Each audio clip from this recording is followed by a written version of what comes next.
오늘 여러분과 함께 하나님께 감사하는 예수님. 우리 예수님은 이제 다음 주가 감사주일인데 우리 예수님은 하나님께 무슨 감사를 했는지 좀 예수님의 좀 감사에 대해서 여러분과 좀 같이 나누면서 보기 되기를 바랍니다. 유대인의 그 탈무드에 보면은 이 탈무드 그 잠언 말씀처럼 유대인들이 좋아하는 내용들을 이렇게 모아둔 탈무드 책이 있는데 그 책에 보니까 이 세상에서 제일 행복한 사람은 누구인가? 지금 이 모습 이대로를 감사하면서 사는 사람이다. 지금 이 모습 이대로를 뭐 하면서? 감사하면서 사는 사람이다. 감사하면서 사는 사람이다. 윌리엄 로우는 이런 말을 했습니다. 이 세상에서 가장 위대한 성자는 언제나 하나님께 감사하는 사람이다. 언제나 범사에도 감사하고 어떤 일이 있든지 감사해서 사는 사람이다. 삶을 가장 행복하게 만드는 방법, 행복하게 사는 방법이 무엇일까요? 결국 그것은 감사하면서 사는 것이 아닌가. 하나님, 좋은 남편 주신 거 감사합니다. 또 좋은 자녀 주신 거 감사합니다. 하나님 누울 자리 주신 거 감사합니다. 이런 사람들이 가장 행복한 사람이 아니겠는가. 여러분과 내가 그리스도 안에서 삶을 가장 행복하게 사는 조건 중에 하나가 감사예요. 감사가 빠지면 행복할 수가 없어요. 여러분 한 해 동안 감사하면서 살았죠? 우리가 정말 한 해 동안 하나님께서 좋은 자녀 주신 거 감사합니다. 그리고 또한 이런 좋은 직장 주신 거 감사합니다. 좋은 부모 주신 거 감사합니다. 참 우리 감사를 한번 여러분 100가지씩 써보라고 그랬는데 우리가 감사를 써보면 본인도 깜짝깜짝 놀라요. 우리가 감사할 일이 너무 많은데 현재 다급한 어떤 문제 때문에 때로 원망하고 불평하는 경우들이 있을 수 있었구나 하면서 좀 더 우리가 감사할 것을 찾으면서 살아가는 그러한 그리스도인들이 되면 우리 주님께서 얼마나 기뻐하실까 하는 것을 오늘 성경 우리에게 말씀하고 있습니다. 중국에 계신 우리 신소 선교사님, 이제 중국에 가신 지 한 10년 정도 됐는데 늘 저에게 이메일을 오면은 저희 교회에다가도 실리고 전국 친교에다가도 실리기도 하는데 그 글을 늘 저는 읽기도 하고 또 그 부분의 필요가 뭔가 늘 생각을 해야만 되었기에 그 글을 읽는 가운데 이분이 10년 사역하면서 한 3년 전부터 이렇게 해가지고는 중국에 있는 영혼들을 변화시킬 수가 없겠구나 하면서 늘 신소 선교사님 개인적으로 자기와 같이 목회할 수 있는 5분만 있으면 좋겠다. 늘 그것이 소원이었거든요. 그래서 이분이 이제 한번 그분 오시면 여러분이 보시겠지만 중국에 많은 교회들을 땅을 사고 예배당을 지었어요. 중국에서. 그러니까는 이 중국 외곽으로 나가면 얼마든지 교회도 질 수 있고 예배도 드릴 수 있어요. 그래서 이분이 이제 자기가 살고 있는 그곳에서 좀 2-3시간 거리, 때로는 10시간 이상 가서도 교회를 세우는데 동음교회와 새생명교회를 이제 중심으로 해갖고 이렇게 해서는 안 되겠다 해서 여러분 가운데 제자훈련 받고 싶은 사람 오십시오. 그랬어요. 제자훈련 받고 싶은 사람. 우리 장년부에서도 예수님의 비유에 대해서 꼭 1년째 지난주에 공부하고 마쳤거든요.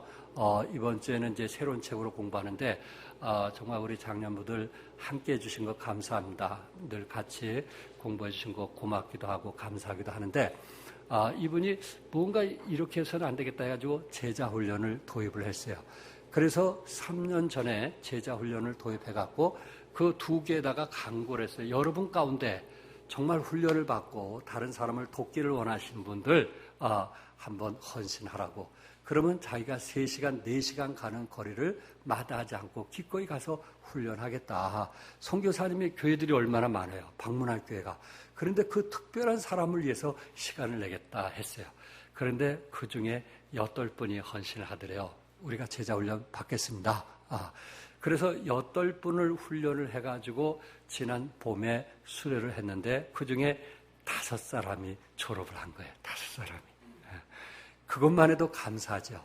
그런데 선교사님이 무엇보다 더 감사한 것은 그 훈련받은 사람이 그 교회 가서 새로운 영혼들을 훈련하더라는 거예요. 5사람이 전부 다. 거기 아주 그냥 신수 선교사님 너무나 감동이 됐어요. 그러면서 목사님, 제가 선교 일 한 것 중에 이 일이 제일 잘한 것 같습니다. 제자 훈련한 것이 너무 행복합니다. 그 얘기가 이제 글로 왔고요. 또 하나는 이분이 이제 그 중국에 많이 다니다 보니까 산들을 많이 올라가 이 중국 사람들 중에 그 다른 나라 사람들이 와서 사는 민족들이 많거든요. 근데 대부분 산 꼭대기에 집들을 많이 져요.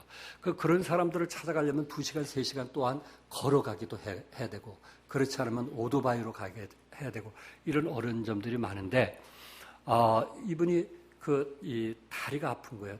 걷기가 너무 힘든 거예요. 그래서 중국의 병원보다는 한국에 와서 치료를 받아야겠다 해가지고 한국의 그 연세대 병원에 와서 치료를 받는데 그 족저근이라고 해갖고 다리 이 안에 이 다리 안에 파열이 돼가지고 걸으면 힘든 거야, 아픈 거야. 그것 때문에 또한 허리에 협착증이 일어나가지고 디스크까지 온 거예요. 그래서 허리 시술도 했고, 그러고 이제 치료를 받고 이제 회복되었다는 얘기를 들었습니다. 그런데 그분이 올 때에 내가 지금 병원에 가서 치료받기 위해서 가야 된다 하고 얘기했더니 한 교회에서 그 선교사님에게 비행기 싹과 체류비 얼마 체류비를 마련해서 그날 저녁에 이분 가족들을 식사로 대접하고 그 돈을 내주는 거예요. 여러분, 우리가 선교사님들 가지만은 잘 사는 동네에서 사역하기보다는 달동네 같은 어려운 교회 가서 사역을 하거든요. 그러니까 신소 선교사님도 마찬가지예요. 정말 중국에서 가장 어렵고 힘든 그런 곳에 가서 사역을 하는데 그 성도들이 선교사님의 비행기사 그리고 한국에서 체류할 수 있는 돈을 마련해 줬다는 것은 이거는 선교사님으로서 이거는 엄청난 거거든요. 엄청난 큰 돈이거든요. 그러면서 선교사님이 거기에 너무 감동이 돼서 이렇게 글을 썼어요. 돌아오는 차 안에서 아내가 운전을 하고 창밖을 바라보며 지난 시간들이 주마등처럼 연상되었고 제 입술에는 웬 은혜인가를 외치며 눈시울이 붉어져 있었습니다.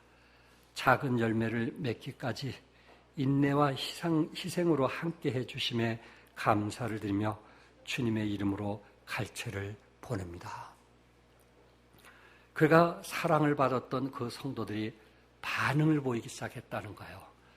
성숙해져 가면서 반응을 보이기 시작했다는 거예요. 참 그런 일은 쉬운 게 아니잖아요. 저들은 받을 줄만 알았고 선교사님은 당연히 줄 줄만 알았는데 저들이 말씀 안에서 성장되고 그리스도의 사랑을 알고 그리고 믿음을 배워가면서 이제 그 선교사님의 귀함도 알게 되었고 또 그분의 필요를 위해서 기꺼이 함께 동참하는 이런 성숙한 모습을 보면서 신서 선교사님의 창밖을 바라보면서 웬 은혜인가 저는 조금 이해할 것 같아요. 목사로서 웬 은혜인가 그렇게 하면서 정말 주님의 이름을 높였던 선교사님의 글을 보면서 저에게도 큰 감동이 되었습니다. 여러분, 선교사님이 자기 가족과 다 희생하고 모든 것을 헌신했는데 그 비행기 싹 때문에 좋아했겠어요? 기뻐했겠어요? 그거는 아니잖아요. 그러나 자기가 말씀을 가르치고 도와줬던 그 결과 반응을 보인 그 사랑에 대해서 이분이 감동했고 기뻐했다는 것입니다. 때로 이런 감사의 표현이 선교사님에게 더 정말 헌신하게 만들고 더 뛰게 만들고 더 기도하게 만드는 그런 성도들이 있다는 거 얼마나 아름다운 사역이겠는가. 이처럼 오늘 예수님께서 참 여러분들에게 이 귀한 말씀을 전하면서 아버지 하나님께 어떤 감사를 했는가 하는 것을 오늘 본문에서 우리에게 가르쳐 주고 있습니다. 어떤 분이 이런 얘기했어요. 하나님을 모르면 아무리 국어 공부를 열심히 해도 주제 파악이 안 되는 것입니다. 또 하나님을 모르면 아무리 산수 공부를 열심히 해도 분수를 모릅니다. 의미 있는 얘기인 것 같아요. 그래서 우리는 매사에 당연한 것처럼 생각하기보다는 거기에 좀 감사의 표현이 들어간다면 얼마나 아름다운 성숙된 그리스도인일까. 같이 우리가 주님을 사랑하고 섬기면서도 참 우리가 같은 자녀를 키우면서도 감사하면서 고마워하면서 성장하는 자녀가 있고 당연한 것처럼 생각하면서 성장하는 자녀가 있잖아요. 어떤 자녀가 여러분들에게 더 희생하고 헌신하고 싶을까요? 이건 당연한 거 아니겠어요? 그래서 우리가 부모로서 당연히 할 일이지만 결혼했으니까 당연히 자식을 낳았으니까 당연히 할 일이지만 그 아이들이 고마워하고 기뻐하고 부모에게 감사하는 표현을 했을 때 거기에는 정말 말로 표현할 수 없는 감동과 잔잔한 기쁨이 우리 안에 있다는 것입니다. 오늘 본문에 예수님이 하나님께 감사할 줄 알았는데 그 말씀 중에 41절에 보니까 돌을 옮겨놓으니 예수께서 눈을 들어 우러러보시고 이르시되 아버지여 내 말을 들으신 것을 감사하나이다. 감사하나이다. 누구에게 감사한다 그랬어요? 여기 보니까 아버지요. 아버지요. 예수님께서 하나님을 아버지라고 대부분 불렀고 하나님이라고 부른 단어는 마태복음 27장 46절에 십자가에 달리실 때 하나님이라는 단어를 썼고 그 외에는 대부분 예수님이 사용하는 단어 중에 하나님을 뭘로 불렀어요? 아버지라, 아버지라. 예수님이 하나님을 아버지라고 부르면서 오늘 본문에서 정말 아버지여 내 말을 들으신 것을 감사하나이다 하면서 아버지의 이름으로 감사했던 예수님 자신이 하나님을 아버지라고 했던 그래서 왜 하나님을 아버지라고 하면서 감사했을까? 예수님의 감사의 대상은 누구였어요? 하나님이었어요. 어떻게 하나님께 감사할 수 있었을까? 하나님은 어떠하신 분인가? 그것은 우리가 여러 가지로 말할 수 있지만은 그 중에 하나님은 어떠하신 분인가? 하나님은 선하시고 인자하신 분이라는 거예요. 하나님은 선하신 분이에요. 아멘. 하나님 뭐 하신 분이에요? 선하신 분이에요. 하나님은 선하신 분이에요. 여러분과 내가 살아가면서 하나님은 우리에게 선하게 대하신 분이지 악하게 대하신 분이 아니라는 거예요. 그래서 예수님은 하나님을 아버지라 하면서 감사했던 것이요. 내가 지금 아무리 힘들고 어려울지라도 하나님은 우리에게 선을 베푸시는 분이지 우리에게 악을 베푸시는 분이 아니란 말이에요. 막다른 골목에 이르게 하고 그리고 웅동에 빠뜨리게 하고 그리고 가슴을 치면서 아파하고 슬퍼하고 눈물을 흘리게 하고 원망하고 불평하게 하는 그런 하나님이 아니시고 우리가 아무리 웅동에 빠뜨릴지라도 건지시는 선하신 하나님 것을 성경은 우리에게 말씀했단 말이에요. 그래서 시편 106편 1절에 시편 기자는 할렐루야 여호와께 감사하라 그는 선하시며 그의 인자심이 영원하미로다.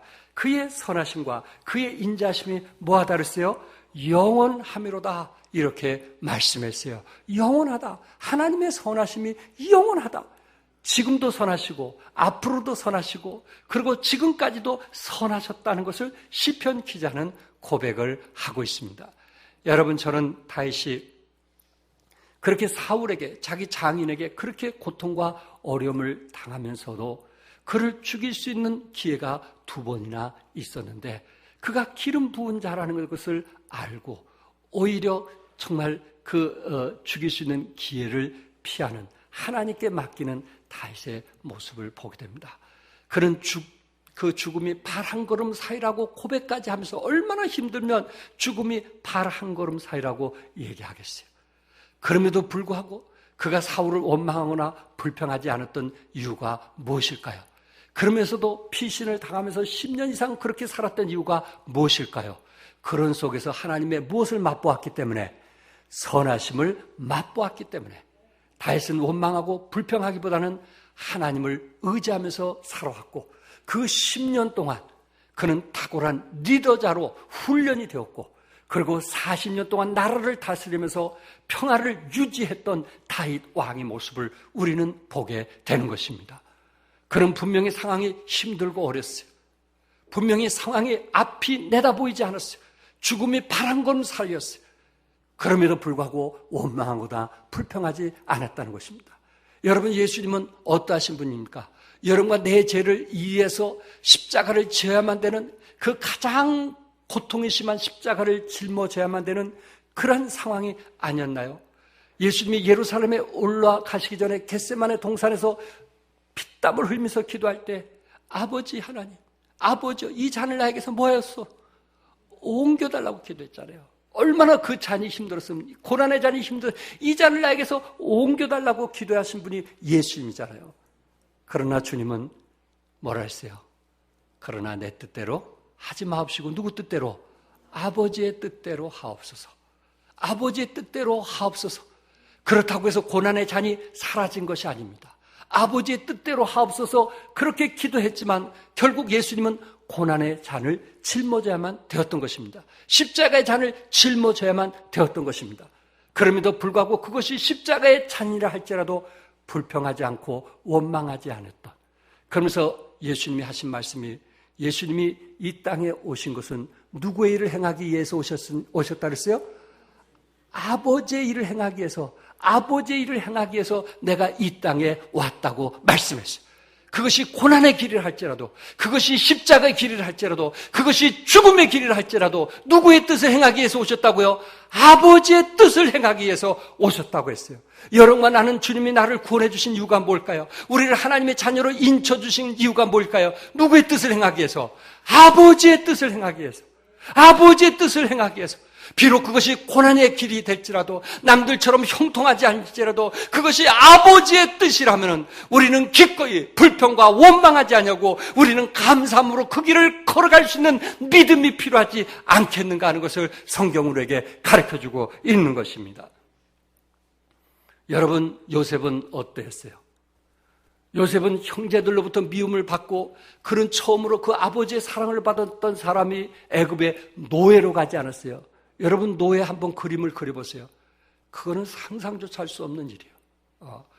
그리고 보리발 장군 집에 들어갔더니 한 여인의 유혹으로 어디까지 갔어요? 결국 감옥에 갔잖아요. 감옥에 갔잖아요. 그런데 요셉이 형제들 원망했다는 얘기 들어봤나요? 요셉이 그 보리발 장군 아내를 원망했다는 얘기 들어봤나요? 원망보다는 성경에 보니까 보리발 장군 그 집에 청지기로 있을 때 하나님께서 그 가정을 형통케 하셨다고 했고, 그 감옥에 들어갔을 때 그 감옥에서 뭐하게 하셨더라? 형통케 하셨다고 그랬어요. 요셉은 원망하고 불평하지 않았어요. 왜? 하나님의 선하심을 믿었기 때문에 그랬어요. 왜? 하나님의 인자하심을 믿었기 때문에 그랬습니다. 그가 비록 17살 어린 나이에 형제들에게 미움을 받아서 그가 애굽의 노예가 되었고, 또한 한 여인의 미움을 받아서 비록 감옥에 가 있었지만은 여기에도 하나님의 선하심이 있다는 것을 믿었고, 그리고 하나님의 선하심을 기대하면서 감사하게 되었을 때 하나님께서 요셉을 통해서 형통케 했던 것처럼, 우리는 어떻게 보면 감사보다도 우리는 현재 상황에 대해서, 환경에 대해서, 형편에 대해서 불평과 원망이 더할 수 있지만은 우리도 예수님처럼, 요셉처럼, 다윗처럼 감사하는, 뭐하는? 감사하는 그런 믿음을 배워갈 수 있기를 바랍니다. 이게 우리 신앙인들 아니겠어요? 이것이 우리 그리스도인들의 모습이 아니겠느냐 하는 이야기입니다. 이미 이 내용은 여러분들이 잘 아는 말씀이에요. 나사로와 마르다와 마리아, 삼형제 아니에요? 그 사람들은 부모를 일찍 아마 이제 천국으로 보내고, 이들은 예수님을 너무너무 사랑했던 가족이었어요. 그래서 예수님이 항상 어디를 가실 때, 복음을 전할 때 이 집에 가서 마음껏 물을 마실 수 있고, 지금 같으면 냉장고 마음껏 열어서 뭐든지 먹을 수 있는 그런 것을 제공했던 가족이에요. 이들을 끔찍하게 사랑했어요. 그러나 그의 나사로가 죽은 거예요. 오빠가 죽은 거예요. 마르다와 마리아가 이곳에 예수님이 계셨다면 내 오빠가 살아났을 건데 하면서 순간 예수님을 원망하고 불평도했어요. 예수님이 뒤늦게 찾아왔을 때 마르다가 주님이 일찍 오셨다면 내 오빠가 이런 일이 없었을 건데 하면서 원망했잖아요. 주님께서 마르다 보고 함께 그 나사로가 있는 곳에 가자고 그랬어요. 무덤에 가보자고 한 이야기입니다. 마르다는 죽은 나사로를 볼 때 불평하고 원망했어요. 마르다는 냄새나는 오빠를 생각할 때 예수님이 정말 원망스러웠어요. 그리고 나흘이 지났기 때문에 더 이상 어떤 소생할 수 있는, 다시 살아날 수 있는 희망을 잃게 되었을 때 절망 가운데 살게 되었어요. 마르다는 누구만 생각하면, 자기 오빠를 생각하면 절망과 낙심과 슬픔뿐이었어요. 그런데 예수님은 다시 살아날 나사로를 생각하면 소망이 넘치게 되었고 하나님께 영광을 돌리는 일이었어요. 같은 시체요, 같은 냄새가 나고 같이 썩어져 갔는데 한 사람은 그것을 보고 불평하고 원망했고 한 사람은 그것을 가지고 소망을 갖게 되었고 하나님께 영광 돌릴 것을 생각했단 말이에요. 다시 살릴 것을 믿었기 때문에. 그러나 한 사람은 다시 살아나지 않을 것을 생각했을 때, 더 이상 희망이 없다고 생각했을 때 그는 오히려 예수님을 원망하고 불평했던 것을 보게 됩니다. 여러분 어떻습니까? 왜 이것이 2000년에 전해진 메시지가, 왜 이것이 성경책에 담겨져서 여러분과 나에게 이 말씀이 주고 있느냐 이거예요. 왜 오늘 이 시간에 여러분과 나에게 이 말씀을 우리에게 주고 있느냐 하는 거예요. 여러분과 나에게도 똑같이 더 이상 희망이 없고 소망이 없고 썩은 냄새가 나고 시체 냄새가 나고 더 이상 내일이라고 하는 미래가 없는 그런 삶을 살 수 있어요. 그게 현실이에요. 그렇기 때문에 답답하고 힘든 거예요. 하루하루 사는 게 지치고 힘든 거예요. 찬송이 없어요. 기도가 없어요. 왜? 내일을 기대할 수 없기 때문에 그렇습니다. 맞아요. 죽은 나사를 보면 내일을 기대할 수가 없어요.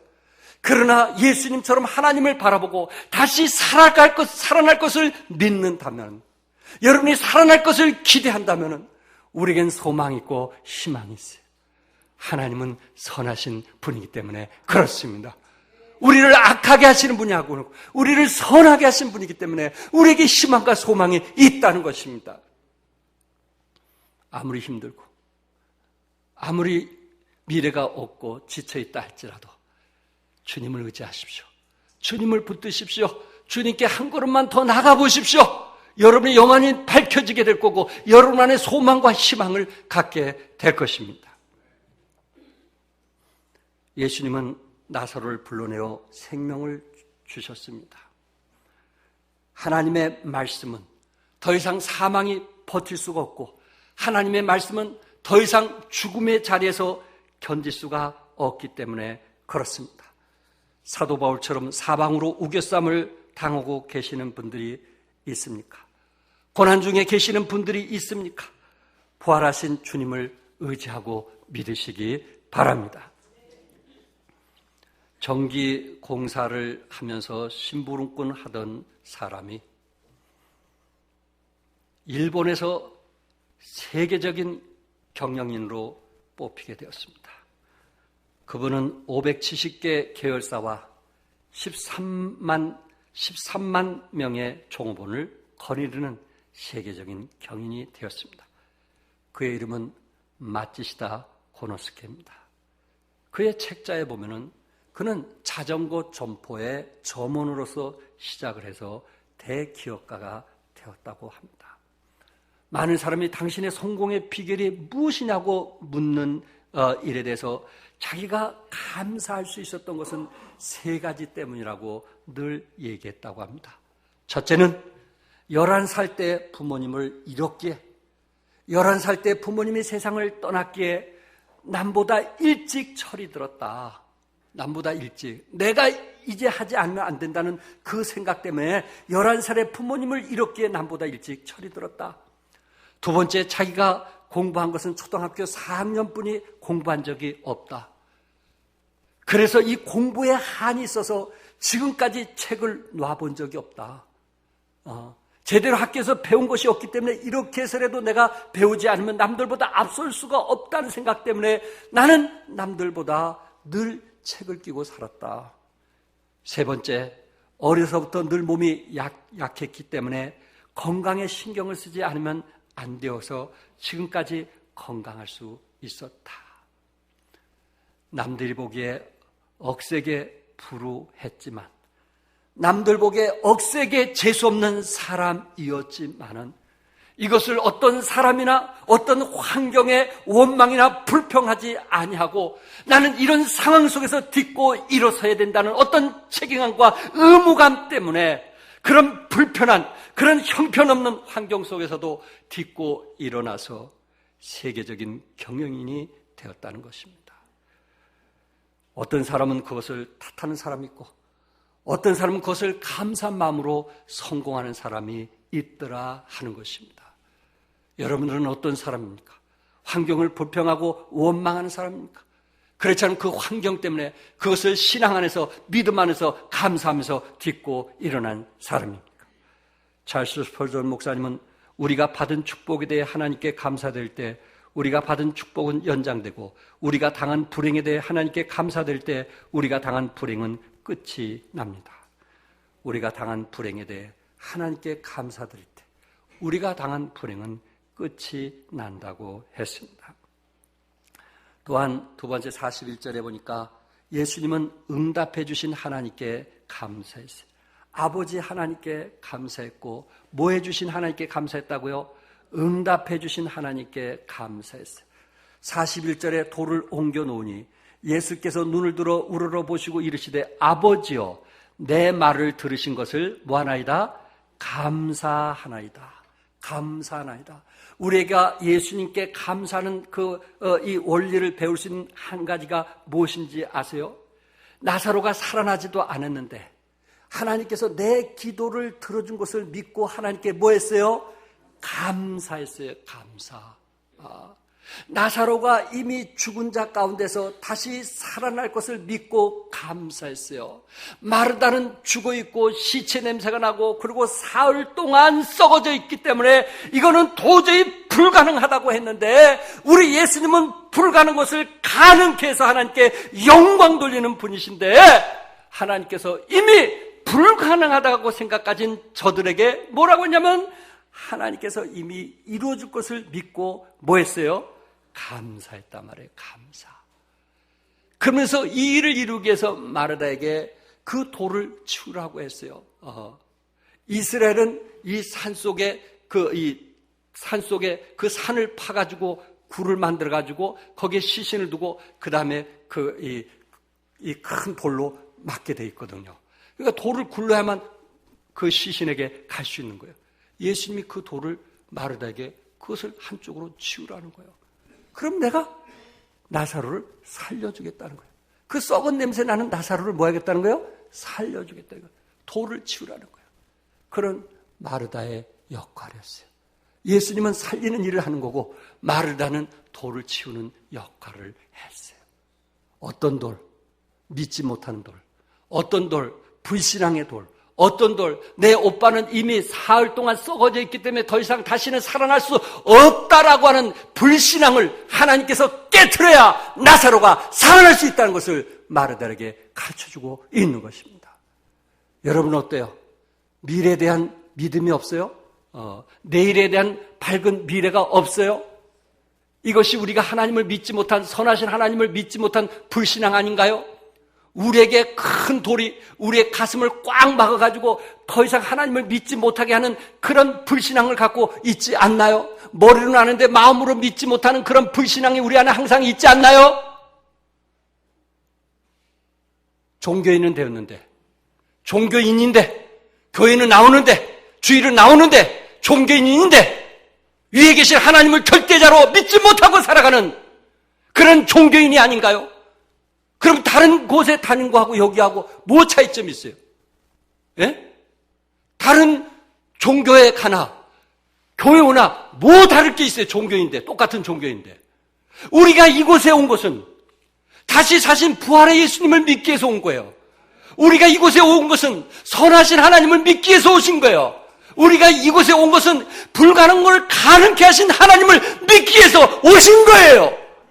이게 우리의 믿음 아니겠어요? 이게 다른 종교와 다른 거 아니겠어요? 그런 믿음이 없다면 우리는 주일만 교회 나오는 종교인과 다를 바가 없는 거예요. 하나님의 살아계심을 맛보지 못하는 마르다와 같은 거예요. 주님께서 마르다에게 정말 네가 믿으면 나사로가 일어날 것이라고 했어요. 그러나 마르다는 믿지 못했어요. 알았지만 믿지 못했어요. 얼마나 우리가 많은 것을 알고 있어요. 그러나 믿지 못하기 때문에 우리가 무릎을 꿇지 않잖아요. 기도하지 않잖아요. 하나님을 의지하지 못하잖아요. 머리를 하는데 마음으로 믿지 못하니까. 마르다와 다를 바가 뭐 있어요? 주님은 그거를 깨트리기 위해서 이 큰 돌을 네가 치우라 라고 말씀했어요. 그 돌을 치우게 되었을 때 우리 주님께서 40절에 예수께서 이르시되 내 말이 네가 믿으면 하나님의 영광을 보리라. 예수님의 말씀을 네가 믿으면 하나님의 뭘 보리라? 영광을 보리라. 하나님의 뭘 보리라? 영광을 보리라. 뭘 믿으면? 내 말을 믿으면. 아멘. 내 말을 뭐하면? 믿으면. 이거 중요한 거 아니겠어요? 믿는 거예요. 아는 게 아니에요. 뭐 하는 거예요? 믿는 거예요. 믿으면요 신뢰가 와요. 믿으면 내 삶에 변화가 와요. 믿으면요 내가 반응이 달라져요. 아는 건요 절대 반응이 없어요. 아는 건 변화가 없어요. 근데 믿으면요 삶에 변화가 있어요. 찬송이 있어요. 감사가 있어요. 기도가 있어요. 영광을 보리라. 영광을 보리라. 내 말이 내가 믿으면 하나님의 영광을 보리라. 영광을 보리라. 예수님은 왜 이렇게 하셨을까요? 왜 이렇게 하셨을까요? 하나님께 뭘 돌리게 한 거예요? 영광을 돌리게 한 거예요. 그 영광이 어떻게 나타났을까요? 요한복음 12장 11절에 보니까 나사로 때문에 많은 유대인들이 가서 누구를 믿음이라? 예수를 믿음이더라. 나사로 때문에 많은 사람들이 예수를 어떻게 됐다는 거예요? 믿게 되었다는 것을 말씀하고 있어요. 예수님은 그걸 본 거예요. 나사로를 통해서 더 많은 사람들이 예수 믿고 구원받기를 원했던 거예요.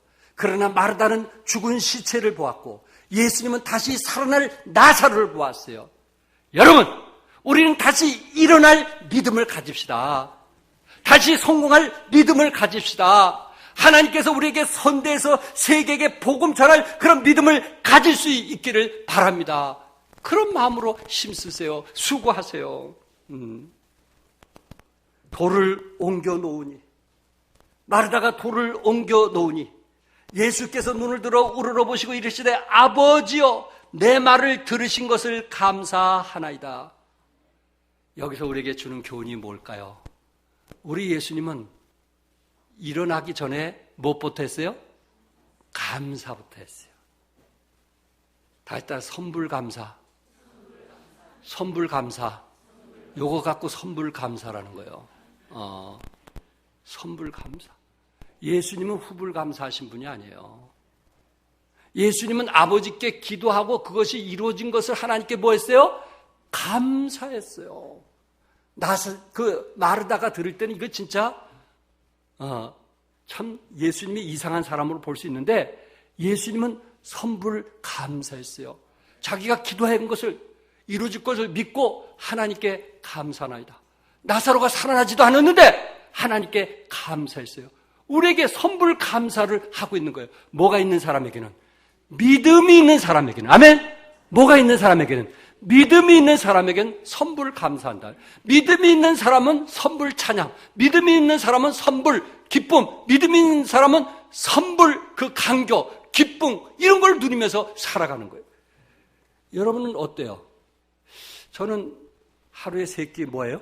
하루에 3끼? 하루에 3끼 뭐예요? 예, 기도합니다. 3끼 기도하잖아요. 하루에 밥 먹을 때 기도하잖아요. 그런데 기도하고 감사합니다. 예수님 감사합니다. 좋은 음식 주셔서 그것까지 꼭 해요. 좋은 음식 주셔서 감사합니다. 하고 눈을 뜨자마자 국 한 번만 여보 왜 이렇게 짜? 여보 왜 이렇게 매워? 야, 내 모습이요. 내 모습이 그렇다니까. 내가 감사하면 감사한 대로 믿어야 그 음식이 맛있고 내 몸에 건강할 건데 여보 오늘 이렇게 짜? 누가 준 김치인데 왜 이렇게 짜? 이게 뭐예요? 주신 분에게. 제가 제일 힘든 게 뭔지 아세요? 누가 저를 목사님 식사로 가죠. 그래서 식사로 가요. 그럼 목사가 한참 얘기다가 아줌마 왜 이렇게 김치가 짜요? 왜 이렇게 김치가 왜 음식이 이렇게 맛있어? 그 얘기 들을 땐요 내가 어디 쥐구멍 들어가고 싶어요. 식당을 누가 선택했는데 본인이 선택했으면 다음에 안 오면 되지. 왜 주방장을 불러서 왜 내 앞에서 목사님 하면서 꼭 내가 한 것처럼 와 내가 하나님 이분이 음식 대접해 주셔서 감사합니다 하고 축복 기도까지 했는데 왜 짜니 맵니 하고 막 주방장을 막 들고 흔드는데 도저히 거기서 더 이상 먹을 수가 없어. 아주 나를 힘들게 만들어. 제발 그러지 마세요. 제발. 내가 선택한 거야. 다음에 조용히 안 가면 돼.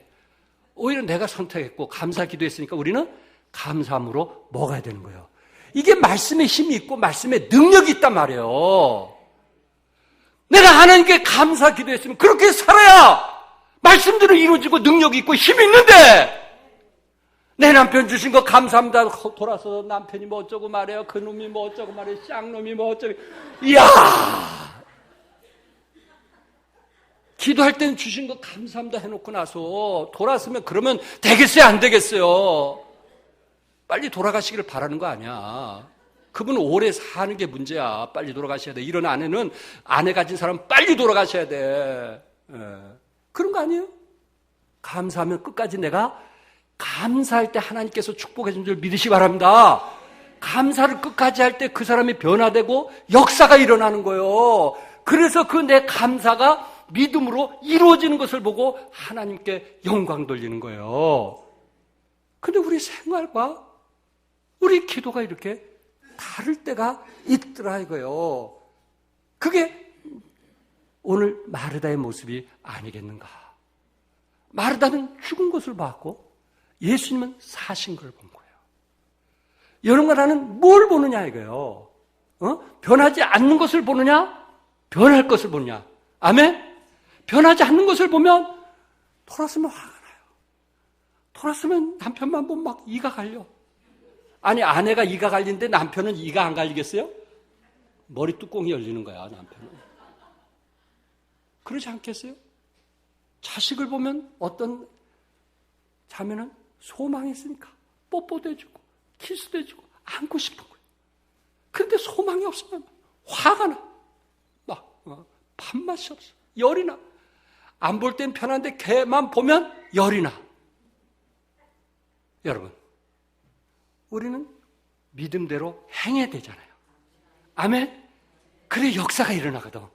그거를 말씀을 드리게 한 거예요. 그럼 변화가 일어나는 거예요. 그런데 내가 믿는다 하면서 내가 행동으로 옮기지 않으면 그 변화는 일어날 수가 없어요. 아버지요, 내 말을 들으신 것을 감사하나이다. 내 말을 들으신 것을 뭐하나이다? 감사하나이다. 이루어졌어요.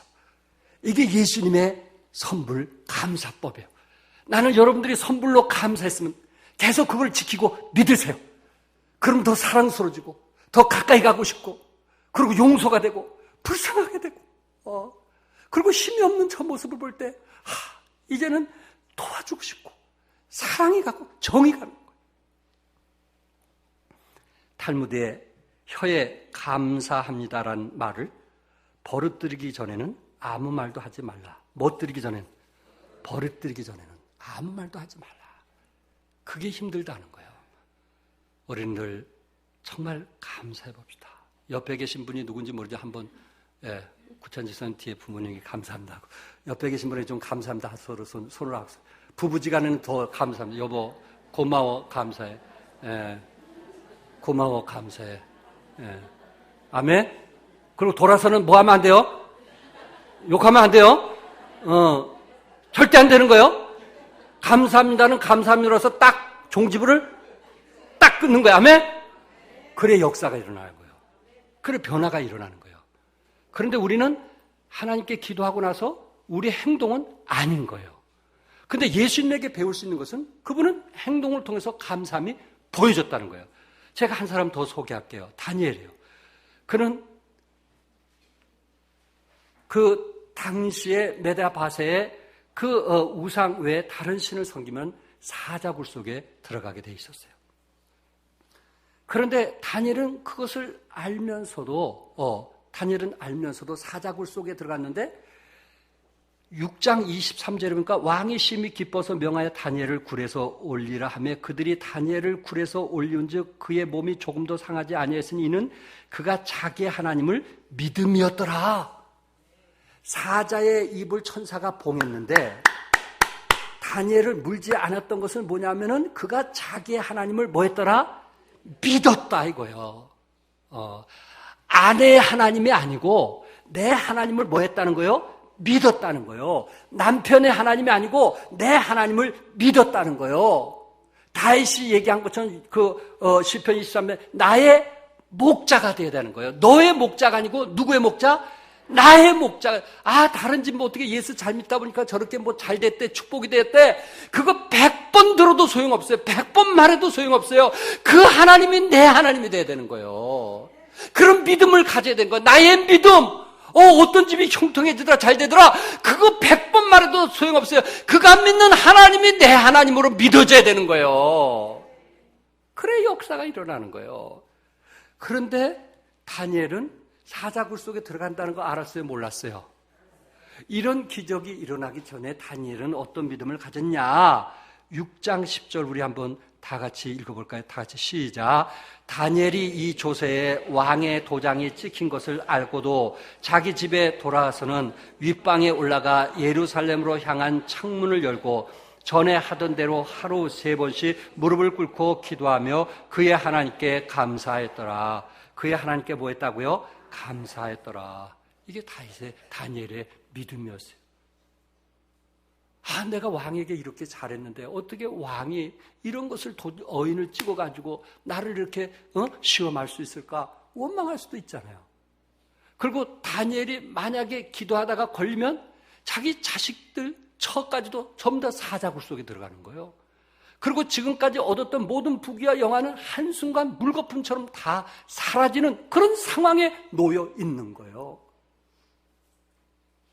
여러분 이런 것을 아내가 들었을 때 어떻게 하겠어요? 여보 꼭 그렇게 해야 되겠어?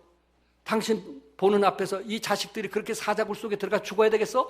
별 얘기 다 했을 거 아니에요. 여자는 어차피 약하니까 현실적이니까 그런 얘기 충분히 하지 않았겠어요? 그런데도 다니엘은 굳히지 않고 자기의 믿음을 소신껏 자기의 믿음을 가졌다는 거예요. 이거 대단한 거 아니겠어요? 오히려 하루에 3번씩 기도한 대로 창문을 그것도 열고 아버지 하나님께 뭐 했어요? 기도했어요. 그래서 더 중요한 것은 선불 감사했어요. 사자굴 속에 들어갈 걸 알면서도 선불 뭐 했어요? 감사했던 사람이 다니엘이에요. 다니엘이 하나님께 감사했단 말이에요. 오히려 정말 살아계신 하나님, 모든 것을 이룰 수 있음에도 불구하고 하나님께 감사했던 다니엘. 그럴 때 그가 자기 하나님을 믿게 되었고 하나님께 감사하게 되었을 때 28절에 이 다니엘이 다리오 왕의 시대와 바사사랑 고레스 왕의 시대에 형통하였더라. 뭐였더라? 형통하였더라. 감사했던 거예요. 하나님께 감사했던 거예요. 그 믿음이 흔들리지 아니했던 거예요. 무릎을 꿇고 그의 하나님께 감사하였더라.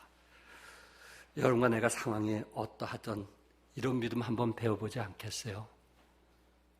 여러분의 사업이 어떠하든, 여러분의 직장이 어떠하든, 여러분의 학교가 어떠하든 한번 우리가 그 상황에 대해서 하나님께 뭐 할 줄 아는?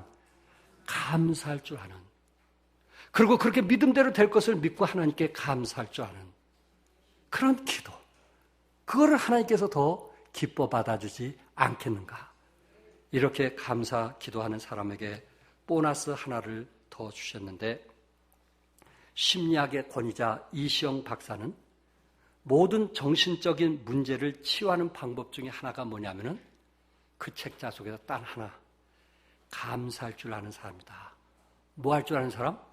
감사할 줄 아는 사람이 정신적인 어떤 모든 질병은 90% 이상 치유가 될 수 있다. 이 정신에서 온다. 밤에 잠이 안 오는 사람 뭐 할 줄 모르는 거예요? 감사할 줄 모르는 거예요. 그렇게 얘기하면, 목사님, 저는 하루에 3번씩 감사하고 있어요. 내 눈 똑바로 보면서 그렇게 얘기해요. 근데 실제 생활은, 마음은 감사가 없어. 머리는 있는데 마음으로는 없으니까 병이 드는 거야. 아멘? 지금 머리를 얘기하는 게 아니고 저는 뭘 얘기하는 거예요? 마음이 변화가 되는 거예요. 그럼 내 마음이 평화롭잖아요.